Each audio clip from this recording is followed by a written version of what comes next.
जो दम भरते हैं कि वो सुथरी और साफ सरकार चलाते हैं, वो चुप्पी साध कर क्यों बैठे हैं? आज देश की जनता ये पूछ रही है कि प्रधानमंत्री ने देश की संसद में आश्वासन दिया था कि 100 दिन में महंगाई को कम करेंगे। फिर बार बार करीबन 17 से 18 बार प्रधानमंत्री के कार्यालय ने और कांग्रेस की सरकार ने पेट्रोल और डीजल के दाम क्यों बढ़ाए हैं? ये बात करीब 8 साल पुरानी है। तब केंद्र में मनमोहन सिंह की सरकार थी, विपक्ष में थी भारतीय जनता पार्टी। उस पार्टी के नेता तब पेट्रोल, डीजल और महंगाई पर ऐसे ऐसे वादे करते थे, इतनी बड़ी बड़ी बातें करते थे कि लगता था कि अगर ये सत्ता में हो तो अच्छे दिन तो आ ही जाएंगे। अब सुनिए क्या कहा था उस वक्त गुजरात के मुख्यमंत्री रहे नरेंद्र मोदी ने महंगाई को लेकर। भाइयों बहनों, अब तो 1 साल से महंगाई के विषय पर बोलना ही बंद कर, उन्हें चिंता नहीं है और उन्होंने वादा किया 100 दिन में महंगाई कम करें।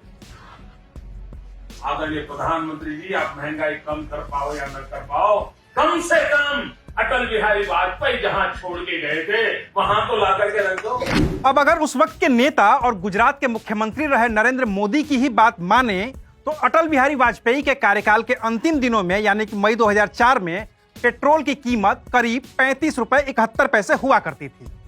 आज की तारीख में तो पूरी दुनिया को पता चल ही गया है कि भारत में पेट्रोल की कीमत 100 रुपए के पार चली गई है।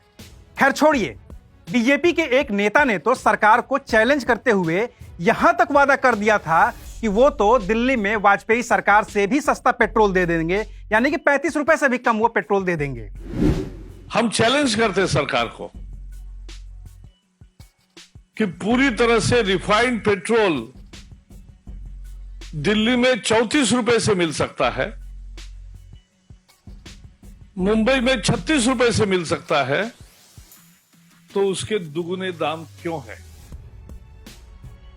ये लूट है और तुरंत ये कीमतें जो बढ़ाई है वो वापस लेनी चाहिए। बीजेपी के उस वक्त के नेता तो इतने मजबूत थे कि कांग्रेस पार्टी सिलेंडर के दाम 50 रुपए बढ़ाने की कोशिश करती तो बीजेपी के नेता हंगामा कर देते और फिर सरकार को फैसला वापस लेना पड़ जाता।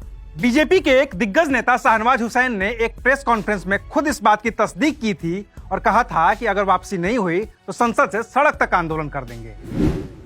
कल भारतीय जनता पार्टी ने यह दबाव बनाया था कि रसोई गैस की कीमत सरकार नहीं बढ़ाए। आज उन्होंने रसोई गैस की जो कीमत है उसको बढ़ाने के लिए उनकी ग्रुप ऑफ मिनिस्टर्स की एम्पावर्ड जो मिनिस्टर्स की मीटिंग होनी थी उसको उन्होंने टाला, लेकिन सरकार उसमें भी दाम बढ़ाने की योजना रखती। भारतीय जनता पार्टी सरकार को आगाह करती है कि पहले ही रसोई गैस के दाम उन्होंने 50 रुपए बढ़ाए थे, अब रसोई गैस के दाम को वो नहीं बढ़ाएं। अगर उन्होंने रसोई गैस के दाम बढ़ाए तो इससे संसद से सड़क तक हम इस मुद्दे को उठाएंगे और सरकार को मजबूर करेंगे। रही बात गुजरात के उस वक्त के मुख्यमंत्री नरेंद्र मोदी की, तो वो तो पेट्रोल और डीजल की कीमतों में बढ़ोतरी को सरकार की नाकामयाबी का जीता जागता सबूत मानते थे। साल का रिपोर्ट कार्ड के कुछ ही घंटों में उन्होंने देश में जिस प्रकार से पेट्रोल के दाम बढ़ा दिए, ये दिल्ली सरकार की शासन चलाने की नाकामयाबी का जीता जागता सबूत है। देश की जनता के अंदर भारी आक्रोश है और इसके कारण और भी चीजों पर बहुत बड़ा बोझ होने वाला है, सरकार पर भी बहुत बड़ा बोझ होने वाला है। मैं आशा करूंगा कि प्रधानमंत्री जी देश की स्थिति को गंभीरता से लें और पेट्रोल के दाम बढ़ाए हैं उसको वापस करें। अभी जिस एक्साइज ड्यूटी को बढ़ाने को लेकर लोग सरकार की आलोचना कर रहे हैं, विपक्ष आलोचना कर रहा है, ठीक ऐसे ही आलोचना 8 साल पहले बीजेपी भी किया करती थी और तब वो विपक्ष में हुआ करती थी। सुनिए उस वक्त क्या होता था बीजेपी का आधिकारिक पक्ष जिसे मीडिया के सामने रखने के लिए आते थे बीजेपी के प्रवक्ता शाहनवाज हुसैन। जब तेल के दाम बढ़ते हैं, पेट्रोल के दाम बढ़ते हैं, तो उससे सरकार दाम बढ़ाने के पर एक्साइज ड्यूटी में मुनाफा भी कमाती, तो दाम बढ़ाने के आड़ में आम आदमी पर जिस तरह का बोझ सरकार डाल रही है, इस सरकार को कोई नैतिक अधिकार नहीं है आम आदमी की बात करने का। बीजेपी के कद्दावर नेता राजनाथ सिंह ने तो यहां तक कहा था कि सरकार की इकोनॉमी पर ग्रिप ही कमजोर हो गई है।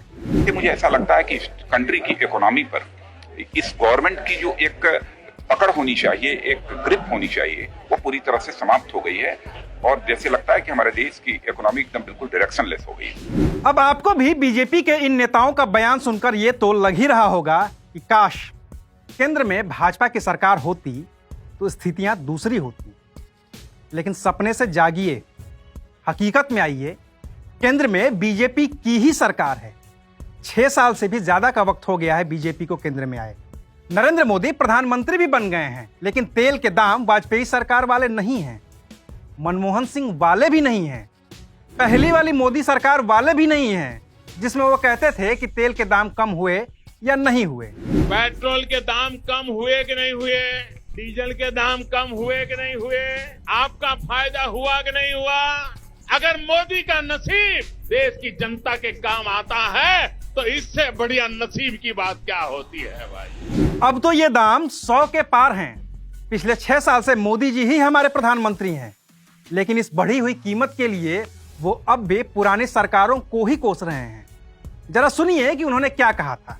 India imported over 85% of oil and 53% of gas to meet the domestic demand.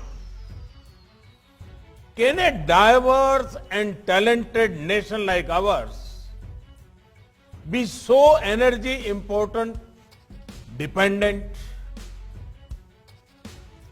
I do not want to criticize anyone, but I want to say, had we focused on these subjects much earlier, our middle class would not be burdened. और यही बोलकर मोदी जी हमेशा ही दिल जीत लेते हैं।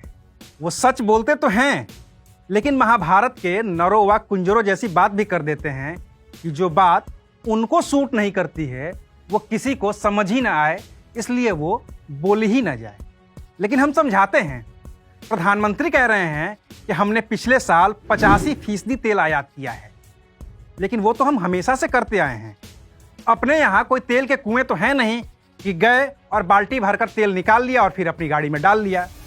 रही वो बात जो प्रधानमंत्री मोदी ने हमको नहीं बताई, तो वो ये है कि पिछली सरकार में जब मनमोहन सिंह अपने कार्यकाल के अंतिम दिनों में थे और फिर बाद में नरेंद्र मोदी प्रधानमंत्री बने थे, तो उस वक्त केंद्र सरकार पेट्रोल पर 9 रुपए 48 पैसे एक्साइज ड्यूटी लेती थी और डीजल पर 3 रुपए 56 पैसे। अब जब प्रधानमंत्री कह रहे हैं कि हमें 85% तेल आयात करना पड़ रहा है, तो सरकार पेट्रोल पर 32 रुपए 98 पैसे एक्साइज ले रही है, जबकि डीजल पर यह रेट 31 रुपए 83 पैसे प्रति लीटर है। अब जरा गुजरात के तत्कालीन मुख्यमंत्री नरेंद्र मोदी की बात फिर से याद करिए, जिसमें वो मनमोहन सरकार से मांग कर रहे थे कि वाजपेयी सरकार वाला रेट लागू किया जाए।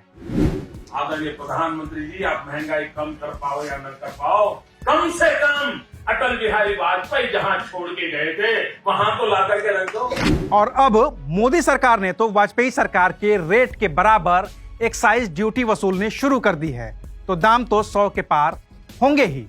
बाकी जाते जाते बीजेपी का ये पुराना पोस्टर देख लीजिए जो आपको स्क्रीन पर नजर आ रहा होगा और जो उसने 2014 में चुनाव से ठीक पहले बनवाया था। बहुत हुई डीजल पेट्रोल पर महंगाई की मार, अब की बार मोदी सरकार। शुक्रिया, आप देख रहे थे अनकट।